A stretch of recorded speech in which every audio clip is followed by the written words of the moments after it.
The need to create a deeper connection between the people around us, family and friends, is more acute than ever before. Technology and social media have created various avenues to distract people from physically and emotionally connecting deeply to the people around them. People are continually sinking their attention, minute by minute, into these various media with the unconscious hope that they will find something to make them feel whole and fulfilled. Our excessive need to find something to distract our attention stems from the absence of a real emotional connection in our physical lives. Imagine the influence you would have over people if you could feel the emptiness in their hearts, making them feel worthy as individuals. Imagine the sway you would have over them if they spent their time pleasurably thinking about you.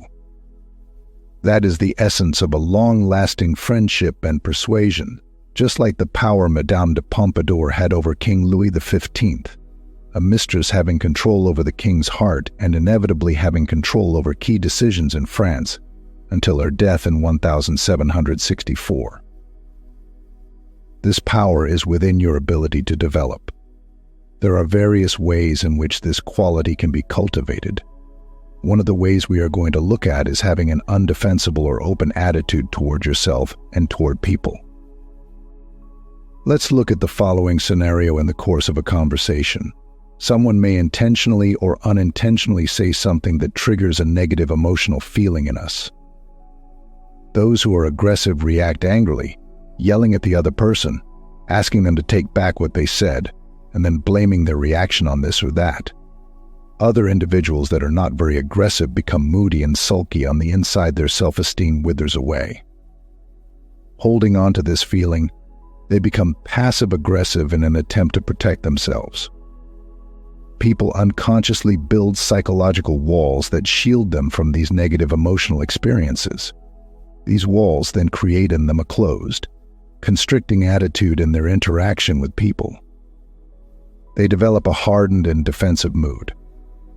This closed, defensive mood is sensed consciously or unconsciously by the people they interact with, thereby making them act closed and defensively toward them in return.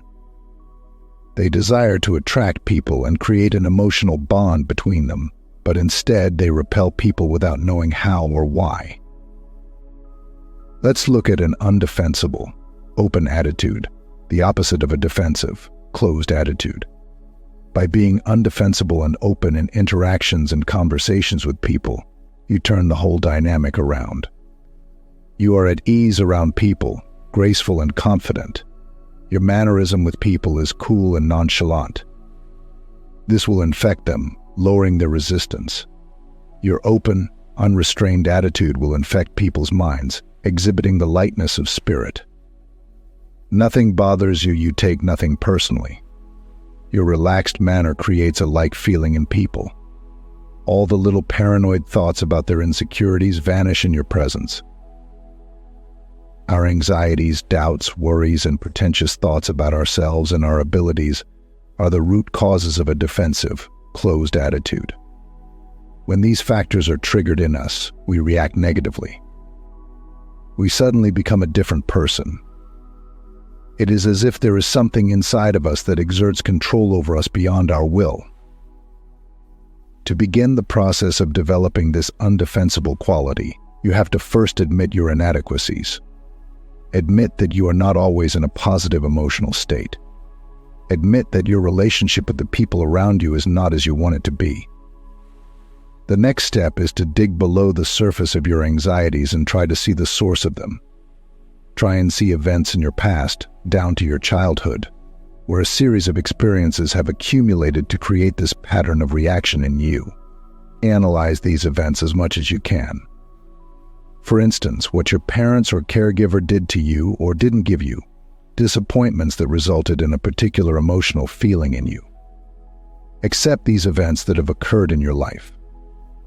Both positive and negative events have happened in your life that have made you who you are. Accept them. Accept your emotions instead of searching for various means to distract yourself from them. The next step is to practice forgiving the people involved in these negative past events. In this case, it could be your parents or caregiver. Forgive yourself for the actions these emotions have led you to take. Release these emotions.